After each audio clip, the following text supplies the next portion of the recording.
Chào các bác nhé. Thì em cũng đỡ ốm rồi. Em quay lại mới sửa nồi cơm nha. Nồi cơm này đã được chuyển điện 220 này các bạn. Dán tem sử dụng điện 220 này. Nhận trong cái tình trạng là chết công suất nha. Bác ấy đã thay lại cầu chì rồi. Và bác ấy có mua cáp trên mạng về thay này. Em cũng không rõ là cáp này họ cắt cho hay là bác thợ bác ấy mua về bác ấy cắt nhá. Là bác khách cũng phải bác thợ mà. Và có một cái đặc điểm này, khi em cắm vào đây này, em thấy cái chân của nó không thẳng này các bạn. Về cái phần chân cáp này, tại vì bình thường ấy, em khi em cắt nha các bác nhé, nếu mà cáp mà được cắt lại từ cái cáp khác ấy, thì cái phần chân cáp bên này thì nó sẽ ăn vào cái chân cáp của cái với chân chân FFC này.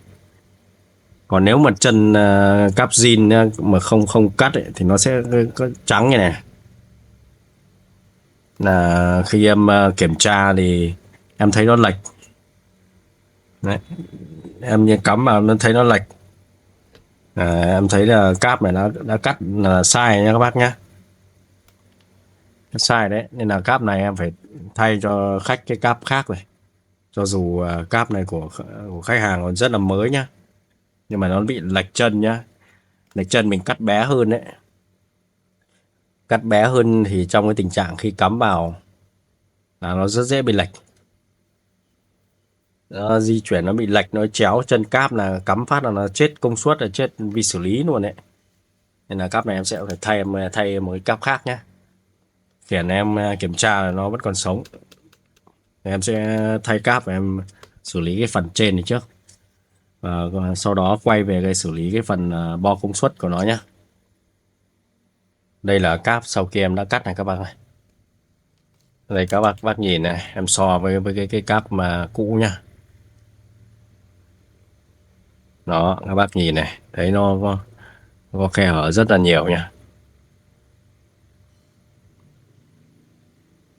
Nào các bác nhìn biết là cái cáp này nó bị cắt lệch rất là nhiều. Cái này em chỉ cắt một chút nữa thì là nó vừa xít, nó sẽ khớp với cái chân cắm FFC mà nó không bị di chuyển nhá. Đây với những cái cáp mà đã sau khi cắt này các bạn nhìn này, cái chân nó còn hơi chút mép mép nhé.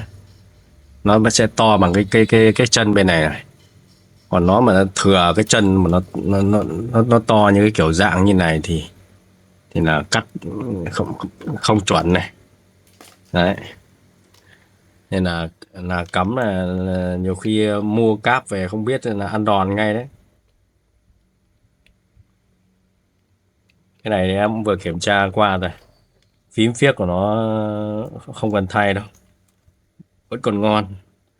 Có chăng là cái hút ẩm này, hút lò nước này nó mà lên màu đen này này các bạn này. Thay cái khác nhá.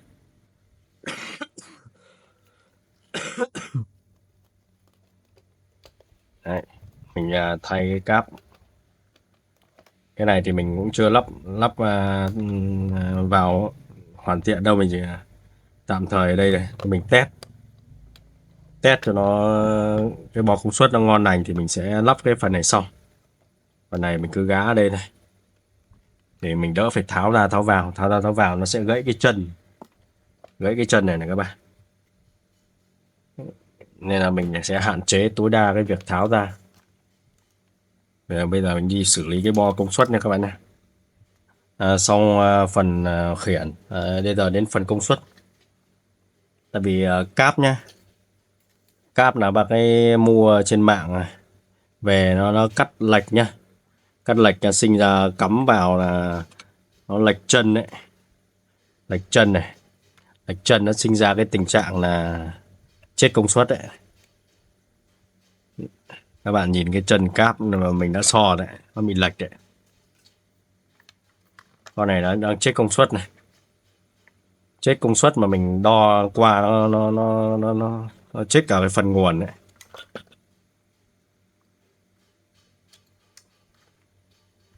Cái phần này chết công suất thì mình cứ thay thôi.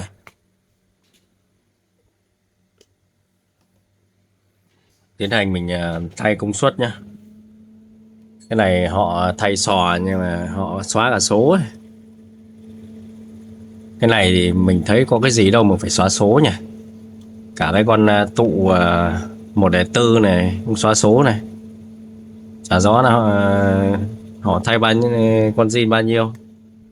Con zin bao nhiêu thì với mình nó cũng chả có ý nghĩa gì đâu. Cái con này chỉ có F25L120 12 F25L 1203 gì đấy. Cái xác này nếu mà các bạn sửa bếp từ thì các bạn không lạ được với cái thân dạng này cả.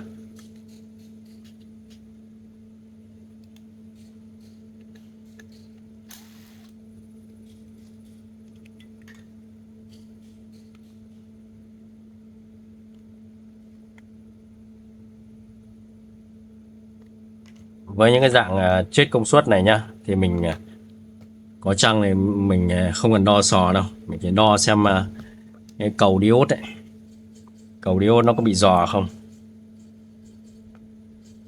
Đo 2 chân AC thôi, 481 này, 481 là thông luôn đấy. Có khi là mình thay sò ra, có khi nó cũng hết thông nên mình phải nhổ sò thay sò trước các bạn nhá. Nhiều bác hỏi là cái lỗi này nó do khi nó chuyển lên 220 hay là zin nó đã thế.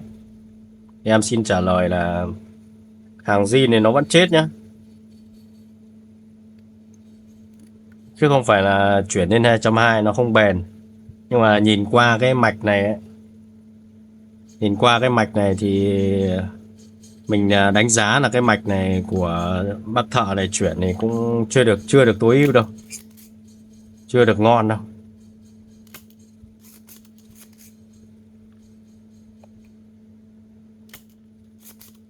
Tí nữa mình sẽ quay một số thông số cho các bạn xem.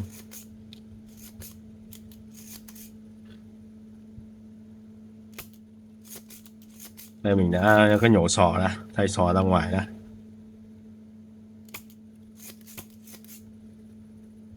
Sò này F25L, các bác có xóa số dấu số thì đối với thợ chuyên như bọn em thì cũng không có nhiều ý nghĩa đâu.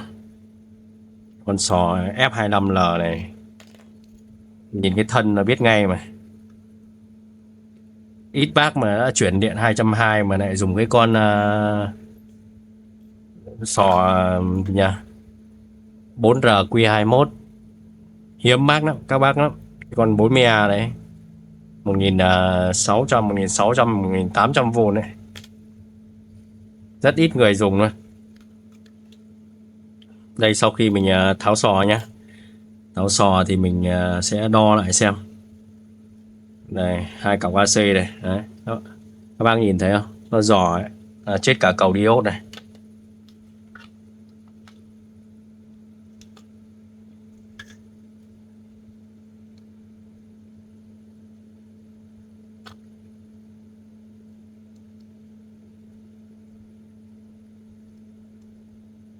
Hy vọng là cái con này không chết vì xử lý như là một cái con nồi giống như này đã chuyển điện 220 khi nó bị xông rồi nó chết vì xử lý ấy.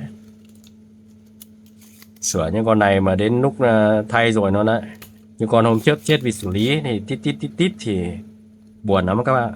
Nó cứ thà nó chết thẳng cẳng luôn thì em một là sửa nó đỡ mất công. Sửa cái dạng mà nó chết một đống này lại đi sửa xong rồi lại chết khiển ra thì là khá là phiền.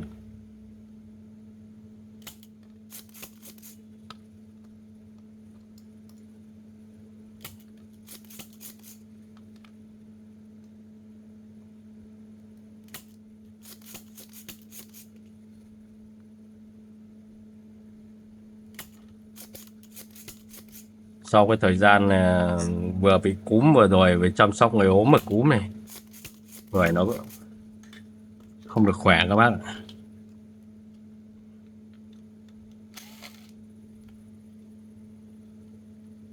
Cái này mình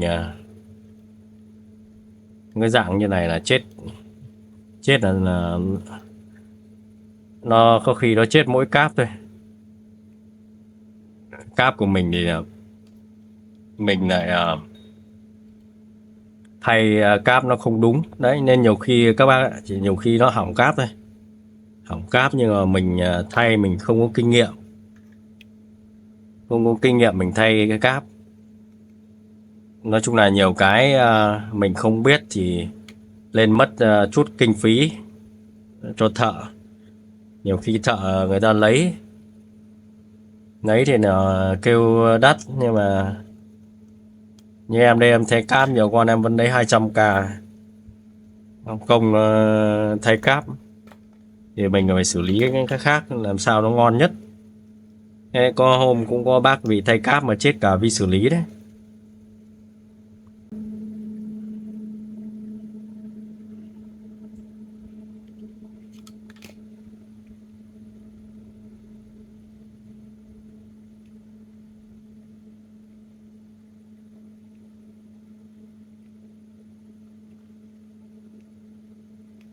Con này lúc trước em còn đo thấy dò cả khối driver này này, giờ đo thấy nó không nhìn các thông số nhìn nó cũng hơi hơi quen mặt này.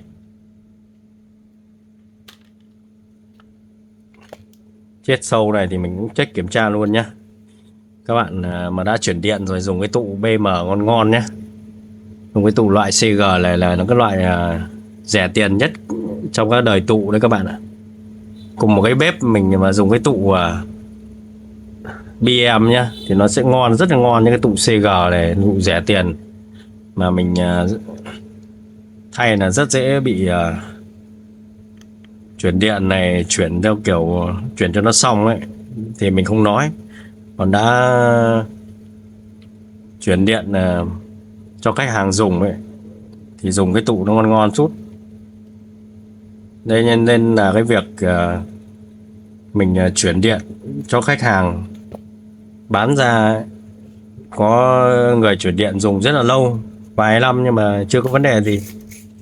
Còn nhiều bác thì chuyển điện cho khách thì có khi năm đã hỏng rồi, có khi còn vài tháng. Đấy, ngay cả cái nguyên liệu đầu vào nó nói theo kiểu ngôn ngữ nấu ăn đấy, ngôn ngữ đầu vào đấy. Đây là tụ đấy, cái tụ phần lọc nguồn DC đấy. Đây tụ cộng hưởng này các bạn này, nhìn này, dùng cái tụ kẹo nhìn này các bạn, nhìn tụ kẹo này đấy. Còn cạo số đây, con này chắc là 104 thôi. Đây mình tháo luôn rồi, mình cũng phải kiểm tra và mình sẽ thay tụ khác luôn chứ không để cái tụ kẹo được các bạn ạ. Tụ kẹo này tụ hãng thì mình không nói nhé, còn cái tụ này thì có gì là phải xóa số nhỉ.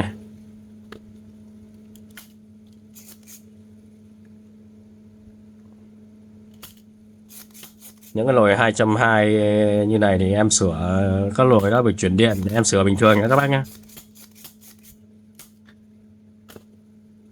Đây em đo cho các bác xem là cái giá trị của cái con tụ đã bị xóa số này nhá.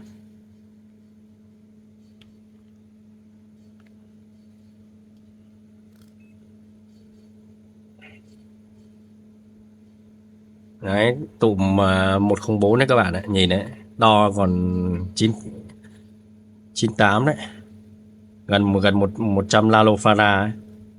Này tụ này, loại tụ kẹo này thì em sẽ bỏ đấy nhá, thay tụ khác nhá. Còn cái tụ 4 mi lọc nguồn này, này 4 mi đo vẫn còn ngon này. Xong phần tụ này, qua em có nhìn thấy cái con A1727 này.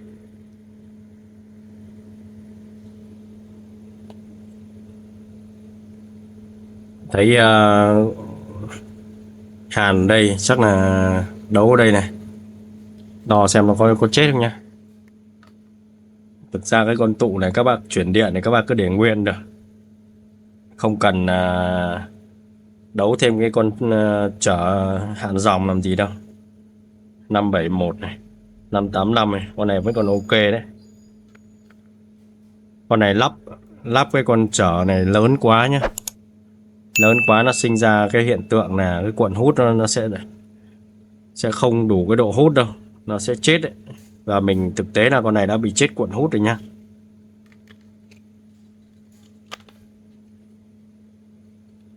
Con này thì em sẽ nhổ em bỏ đi nhá các bác nhé.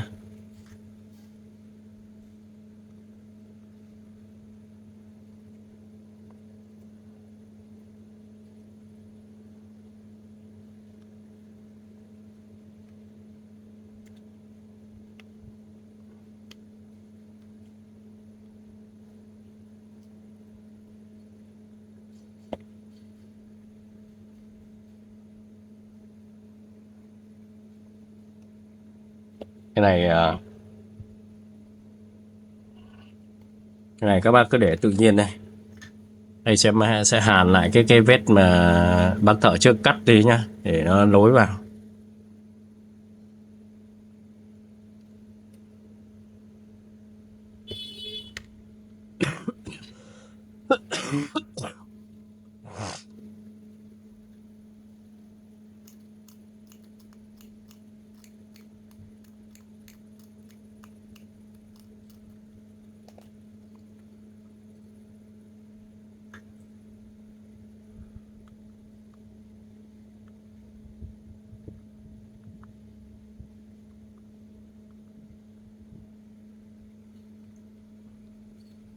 Cái phần này em sẽ xử lý cho nó ok nhá. Thay cầu chì nhá. Cái này các bạn thay cầu chì 10A thôi nhá. Nhiều bác thay cầu chì to quá đến lúc toàn cắm cho đến khi check công suất toàn nhảy áp thôi. Đã nghe cầu chì nó đứt thì nó sẽ không lên nguồn thôi. Ngược lại là cứ cắm vào cầu chì, thay cầu chì to quá nó cứ thay vào nó lại nhảy át.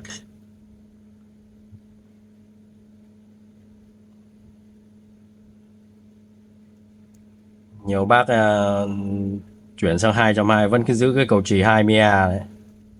20A nó to quá.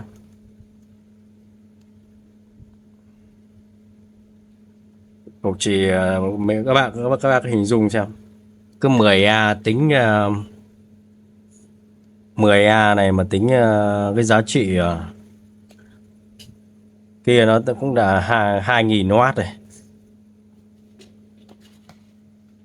Chứ chưa đến nói đến cái mức khác này. Này các bác có thể tham khảo một tất các thông số nhá. Thông số của cái con lồi chuyển điện này của cái bác này nhá. Này R25 này bác ấy đang để 390k này. R32 đang để 270 này. Con R40 đang để 220k này. R1 là 330k này.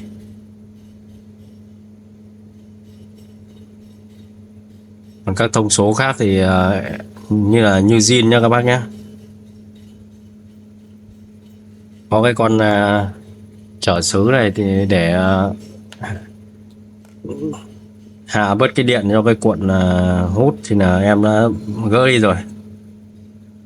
Rồi giờ mà thay cái tụ phần công suất nha. Cái tụ này em vẫn giữ cho khách này. Tụ CG này. Còn cái tụ cộng hưởng thì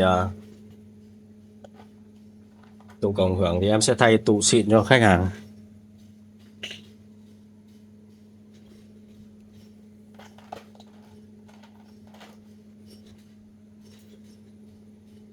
Đây cái tụ xịn này, tụ 0.1 này, tụ BM đến cỡ chuẩn nha các bạn nhé. Thay tụ xịn này, còn cái tụ CG này thì vẫn chạy được thôi. Mình không muốn tăng cái giá sửa lên, nên là mình sẽ giữ tối đa những cái gì cho khách hàng là có thể dùng được.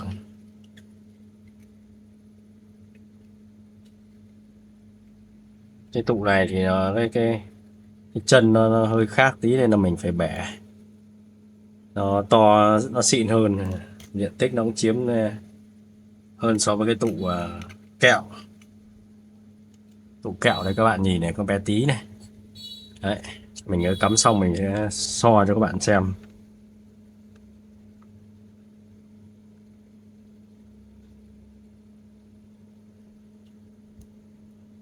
Do là cái chở này là mình không thay từ ban đầu nên là mình cái chân này nó vào nó sẽ nó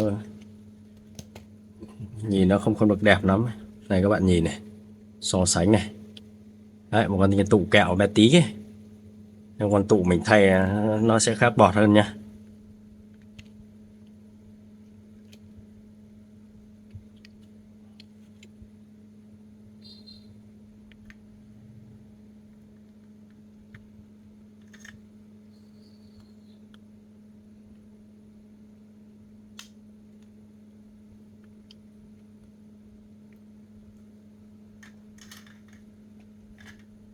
Này sau mình thay sò con này 1 lít thì các bạn cũng lên thay sò H30 vào.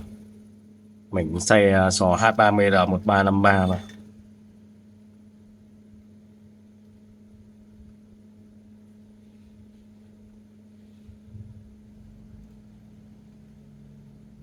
Mình mua sò H353 một lô dính vào cái sò không được chuẩn lắm.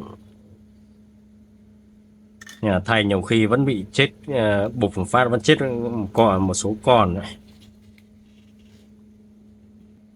Sau khi thay cái con tụ này xong thì mình nhìn thấy con tụ này bé bé, nên là mình có nhìn qua này các bạn này. Bác thợ trước thay cái tụ này cũng không chuẩn nha. Tụ lọc nguồn của nó là cái tụ 4,7 mm 200 hoặc 250 UF, đây có thay có cái tụ 22 400 này. Là nguồn nó nhiều khi nó không đủ đâu, nó cũng gây ra chết công suất nhá. Đây cái tụ này mình lấy tụ A3 hoặc là mình lấy cái tụ chuẩn như cái tụ của nó nha các bác nhé.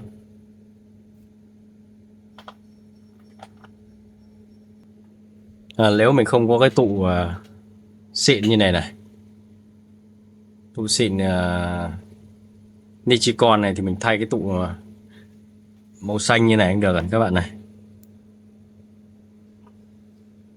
Ít ra nó phải đảm bảo cái dung lượng nhá, để nó lọc nguồn cho nó chuẩn.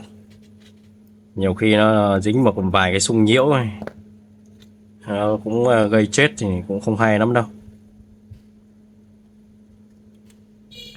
Đấy, mình thay cái tụ này thì xịn vào thì nó hơi chiếm diện tích này các bạn này. Đấy, nhưng nhiều khi thay cái đồ xịn vào cái chỗ đó, cái chỗ diện tích nó cũng không cho phép đâu. Này mình sẽ điều chỉnh lại cái tụ 4 mm này, nó di chuyển một chút thì để cho cái tụ 4,7 này nó lắp cho nó cân đối một chút đi.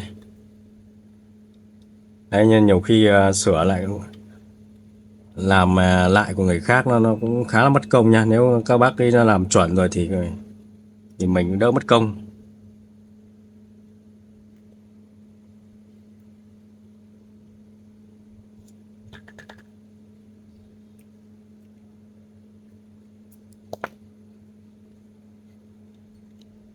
Nhiều khi mình làm lại mà mình muốn nó làm nó phải chuẩn một chút đi, làm mà nó không tới rất là khó chịu cho các bác nhé.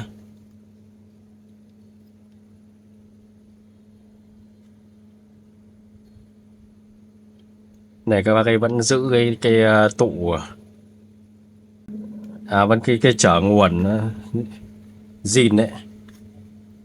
Zin này nhiều khi ở 100 thì ok, nhưng ở 220 là nó dễ chết nhá, dễ đứt cái chở nguồn đấy. Nhiều khi nó chỉ đến lúc dùng một thời gian nó độc chết cái chở nguồn đấy này. Mình lại phải tháo ra mình thay cái chở nguồn khác có cái giá trị nó cao hơn đấy. Tại sao nó lồi Toshiba Mâm nhiệt thì các bác thấy nó hay dùng cái con 62 ohm ấy, mà đây này zin của nó có dùng cái con, bác cái vấn đề zin này con 30 ohm này. Thấy bác ấy bảo dùng 5 rồi thì mình thôi em vấn đề zin nhá. Đây mình sò công suất cái con diode thì hàng bóc máy em toàn có hàng 35A này, em thay hàng 35A luôn cho nó chạy cho nó ngon lành, lần sau có chết công suất thì nó cũng không đến mức là chết cái cầu diode này.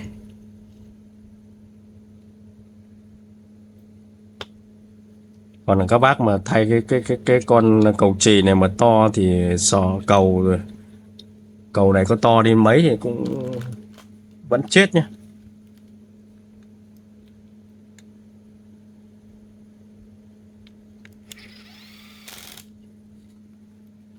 Đây H30R1353 em mới lấy đây, hàng tháo máy chân dài nhá, chân dài luôn, chân dài H33R1353 này. Các bác thay cái con F25L như này, 25L này, cái con này em còn em còn vứt đi ấy. Thì nó rất là nóng, chạy nó rất là nóng, nên là các bác mà có chuyển điện các bác phải chọn cái địa chỉ người chuyển điện người ta uy tín mà thì nó mới bền được sau này được. Bản thân những cái nồi này ở cái điện 100 nó còn lỗi chứ chưa nói gì điện 220 nhá. Nên nhiều bác cứ bảo đồ Nhật nó bền thì nó cũng có tùy theo modem thôi, không phải con nào cũng nồi đồng cối đá đâu. Có con nồi đồng cối đá thì nó lại không đẹp. Nói như nào nhỉ, hình thức thì được, cái hình thức thì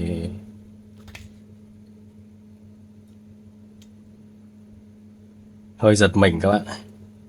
Cái cũng là người cầm tình trạng vẫn còn ốm chưa khỏi đấy. Cái chân con sò nó dài, nó chọc vào tay đây này, tự nhiên em có cái cảm giác như là kiểu mình bị điện giật ấy, nên là tay em rút.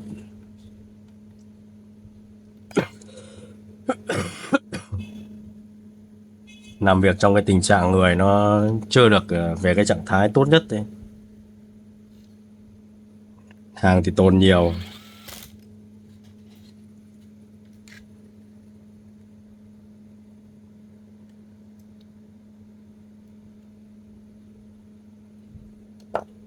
Đấy, sò H30R1353 này.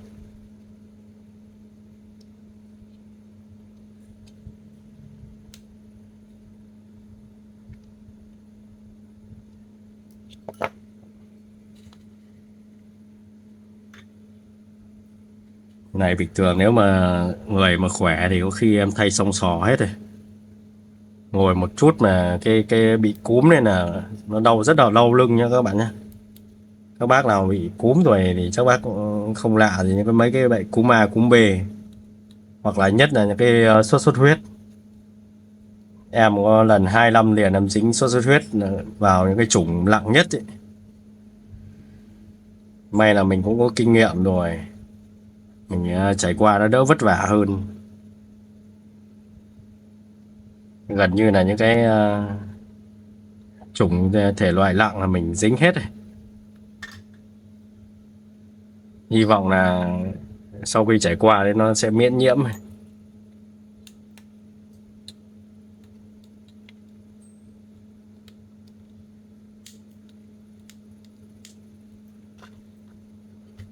Xong cái phần cơ bản này, em sẽ đấu tắt cái cầu chì nhiệt để em kiểm tra cái nguồn của cái bo công suất này nhá.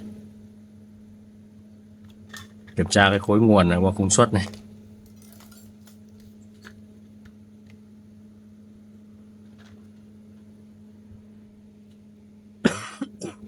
Đang cấp điện 220 nhá. Bật điện cấp này 220 vào này. Sờ cái tụ này cái xem nó lắp nhầm chân không này. Mình đo nguồn nhá, xem Em con IC driver có 20V này các bạn này, nguồn ok nhá, nguồn chuẩn đét luôn 20V này. Nguồn con này mà mình để vẫn cái tụ cũ thì khả năng cao nó không đủ đâu. Tụ cũ đây các bạn này, bé tí này, này các bạn nhìn này, tụ cũ mấy cái tụ này đấy. Mình vệ sinh cái này đi, sau đó mình lắp vào test nha các bạn nhé, lắp hẳn vào lồi đi. Cái bàn mình nó đang không có diện tích mấy nên là mình sẽ lắp hẳn vào lồi nha, thì test nhá.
Các bác không chuyên thì tốt nhất là mình không muốn sợ đâu.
Thì mình đã lắp xong cái phần ở dưới này.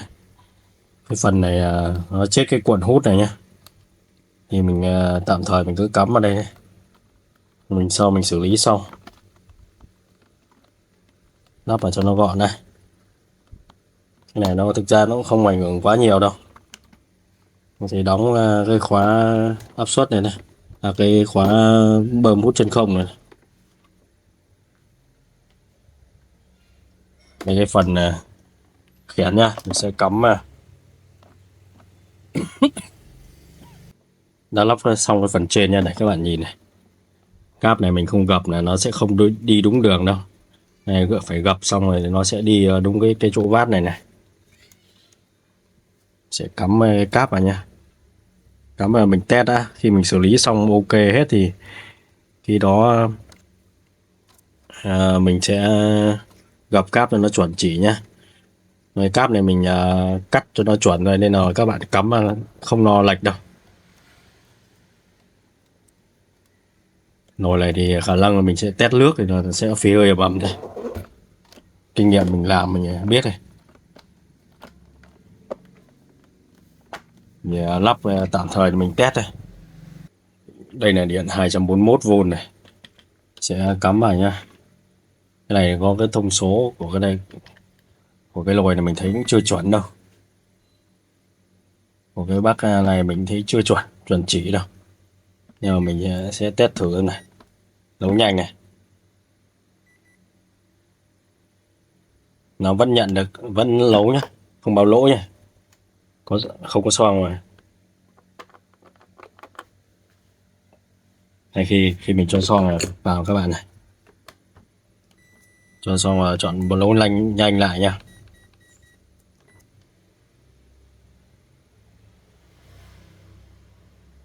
Rồi nó không, đáng lẽ nó phải tít chứ nhỉ.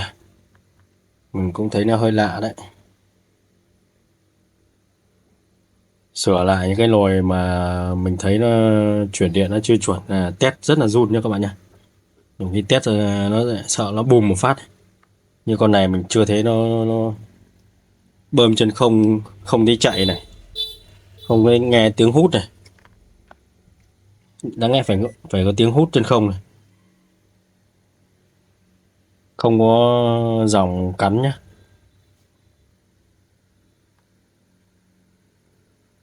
Chứng tỏ là cái điện áp này nó đang cao này, nên là nó không cho phát xung đấy các bạn nhé.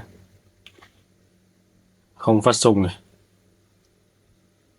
Đó. Điện là 241 này, nó không cho phát xung đâu. Nên là chứng tỏ nó đang có vấn đề nha. Mình sẽ chỉnh cái điện áp này xuống 230 để mình sẽ test cho các bạn xem nhé. Đây là điện áp chuẩn này, 220V này. Mình sẽ test lại cho các bạn xem nhé. Test qua bóng chống chập nhé. Chọn nấu nhanh này. Đấy. Đấy các bạn nghe thấy tiếng chưa? Chạy. Đó. Đó. Nó phải cắn xung này. Đấy. Chà, chứng tỏ là nồi này chuyển điện chưa chuẩn nhé các bác nhé. Và khi em bỏ lòng nồi này, nó còn phải tít thì mới là chuẩn đấy. Nó tắt luôn này. Đấy, không có xoang đấy. Con này mình thấy nó hơi ngược gì đấy. Đây mình test ở 220 nhá. 220 hơi chuẩn này. Cắm trực tiếp nhá. Không có bóng chống chập nữa này. Cũng khá là run đấy, vì họ chuyển điện cho là chưa chuẩn đấy. Chưa chuẩn nên là mỗi lần cắm vào đây mình cảm giác cứ như nào lúc mình mới nghiên cứu về chuyển điện này. Rất sợ chạm chập lỗ nhá. Mình làm cái gì nó chưa chuẩn là mình test rất là ngại nhá. Bấm nấu này, các bạn có thể nghe tiếng nó khô khè bùng một phát này, khá là run. Bấm nhá.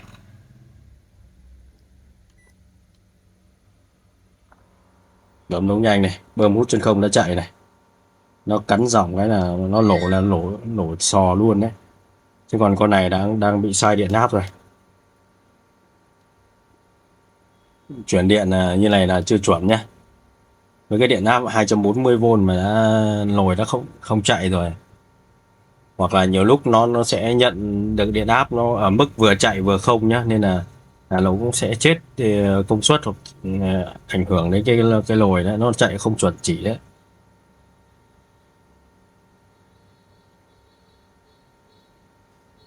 Cái này mình còn chưa thấy nó ăn dòng này.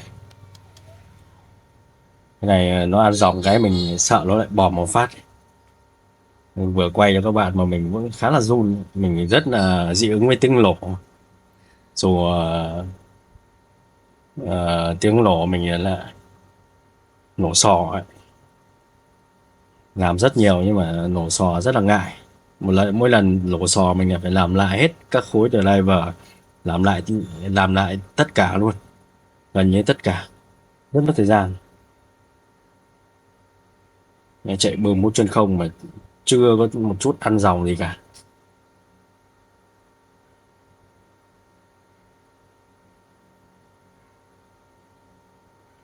Cái này để lại phải chờ một chút nha các bạn nhé. Đấy, có thể nó vẫn cứ lỗi, mình không chưa biết là cái này họ đang để dòng, chỉnh dòng, ăn dòng bao nhiêu. Thì với một cái thông số tụ nha, tụ tụ lọc DC nó khác nhau là nó sẽ sinh ra cái công suất khác nhau, nó sẽ ảnh hưởng nhé.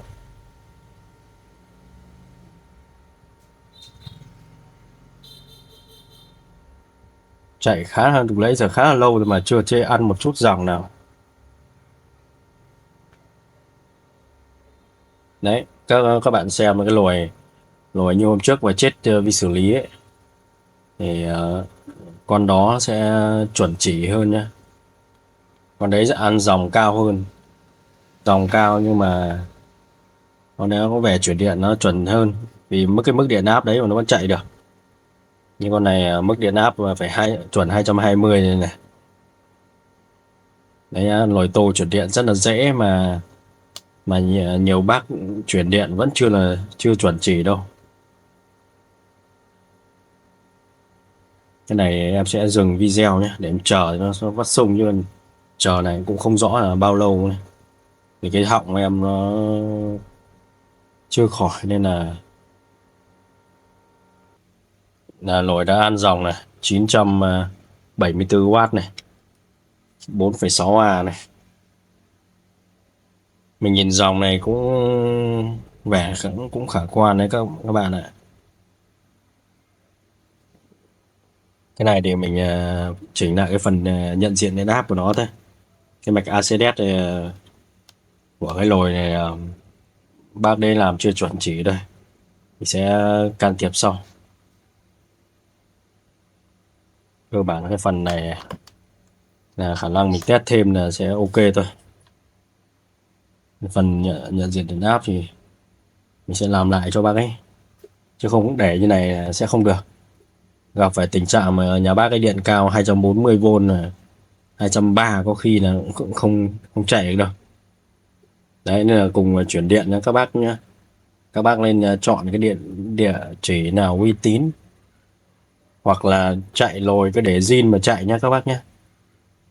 Chứ mình chuyển điện mà gặp phải bác thợ không có chuyên môn, hoặc là cứ thấy trên mạng người ta làm như nào copy vào, mà thực tế cái điện áp và cái khu vực của mình nó khác, rồi cứ copy thôi.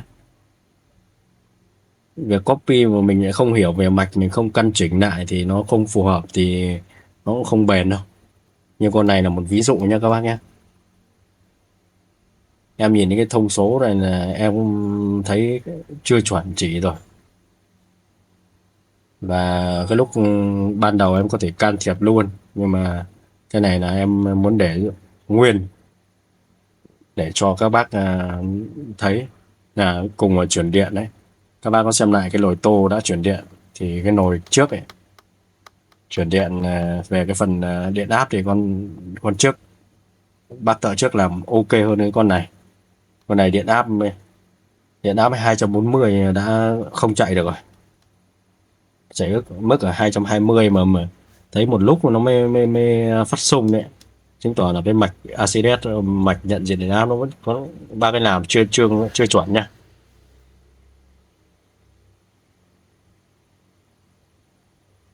Và dòng dòng con kia thì mà bác trước thì bác chỉnh dòng nó hơi cao hơn so với nhà sản xuất ấy. Còn cái lồi này thì em nhìn thấy thông số bác để nó chỉnh thì nó lại thấp hơn so với nhà sản xuất một chút, khoảng đâu đó khoảng tầm 100W.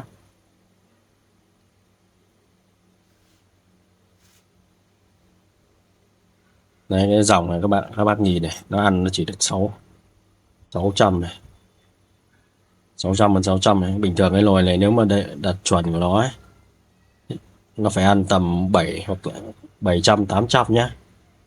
Là công suất cái này nó chưa được được ok đâu. Đấy, cái này sau mình sẽ can thiệp lại, chỉnh lại cái phần chỉnh dòng cho nó chuẩn, ăn cơm cho nó ngon, và cái phần điện áp cho nó chuẩn chỉ nha. Đấy là mình sẽ xin kết thúc cái video mà sửa cái nồi Toshiba đã chuyển điện 220 mà với tình trạng mất nguồn nhé. Xin kết thúc video tại đây nha. Lần sau có va phải con như này thì mình sẽ nói chi tiết hơn. Bởi vì vừa mình cũng đang tình trạng cổ họng của mình nó bắt đầu nó rát và không nói được nhiều rồi. Xin các bác xem kênh Lượng Thứ nhé. Bác xem kênh thì nhớ like đăng ký kênh cho em nhé, em nhiều động lực hơn nhé. Cảm ơn các bác nhé.